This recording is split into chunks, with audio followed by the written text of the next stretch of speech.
Tonight, we stand united in saluting the troops and civilians who sacrifice every day to protect us.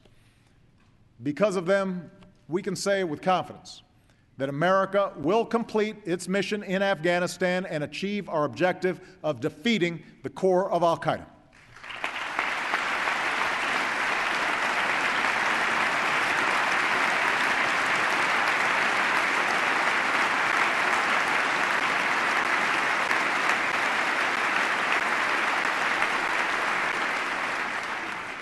Already, we have brought home 33,000 of our brave servicemen and women. This spring, our forces will move into a support role, while Afghan security forces take the lead. Tonight, I can announce that over the next year, another 34,000 American troops will come home from Afghanistan. This drawdown will continue, and by the end of next year, our war in Afghanistan will be over.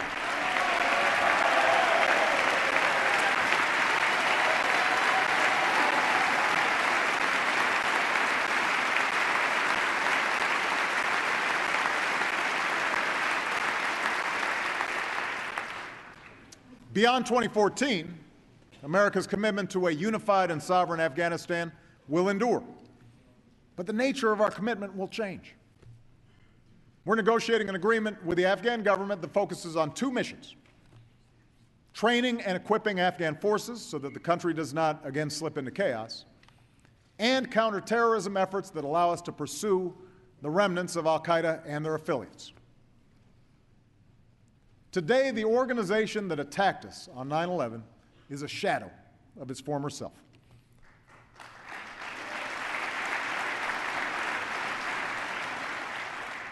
It's true, different Al-Qaeda affiliates and extremist groups have emerged from the Arabian Peninsula to Africa.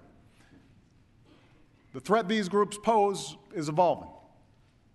But to meet this threat, we don't need to send tens of thousands of our sons and daughters abroad or occupy other nations. Instead, we'll need to help countries like Yemen, Libya, and Somalia provide for their own security, and help allies who take the fight to terrorists, as we have in Mali. And where necessary, through a range of capabilities, we will continue to take direct action against those terrorists who pose the gravest threat to Americans. Now, as we do, we must enlist our values in the fight. That's why my administration has worked tirelessly to forge a durable legal and policy framework to guide our counterterrorism efforts. Throughout, we have kept Congress fully informed of our efforts. And I recognize that in our democracy, no one should just take my word for it that we're doing things the right way. So in the months ahead, I will continue to engage Congress to ensure not only that our targeting, detention, and prosecution of terrorists remains consistent with our laws and system of checks and balances, but that our efforts are even more transparent to the American people and to the world. Of course, our challenges don't end with Al-Qaeda. America will continue to lead the effort to prevent the spread of the world's most dangerous weapons. The regime in North Korea must know they will only achieve security and prosperity by meeting their international obligations. Provocations of the sort we saw last night will only further isolate them, as we stand by our allies, strengthen our own missile defense, and lead the world in taking firm action in response to these threats. Likewise, the leaders of Iran must recognize that now's the time for a diplomatic solution, because a coalition stands united in demanding that they meet their obligations, and we will do what is necessary to prevent them from getting a nuclear weapon.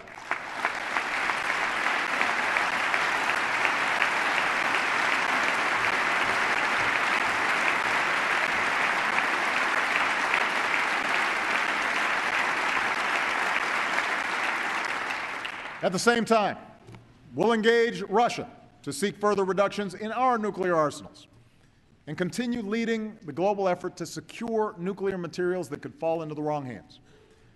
Because our ability to influence others depends on our willingness to lead and meet our obligations.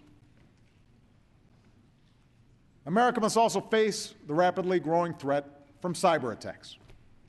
Now, we know hackers steal people's identities and infiltrate private emails. We know foreign countries and companies swipe our corporate secrets. Now our enemies are also seeking the ability to sabotage our power grid, our financial institutions, our air traffic control systems. We cannot look back years from now and wonder why we did nothing in the face of real threats to our security and our economy.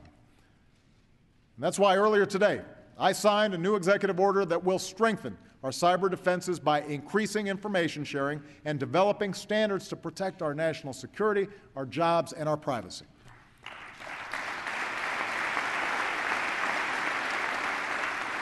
But now Congress must act as well by passing legislation to give our government a greater capacity to secure our networks and deter attacks.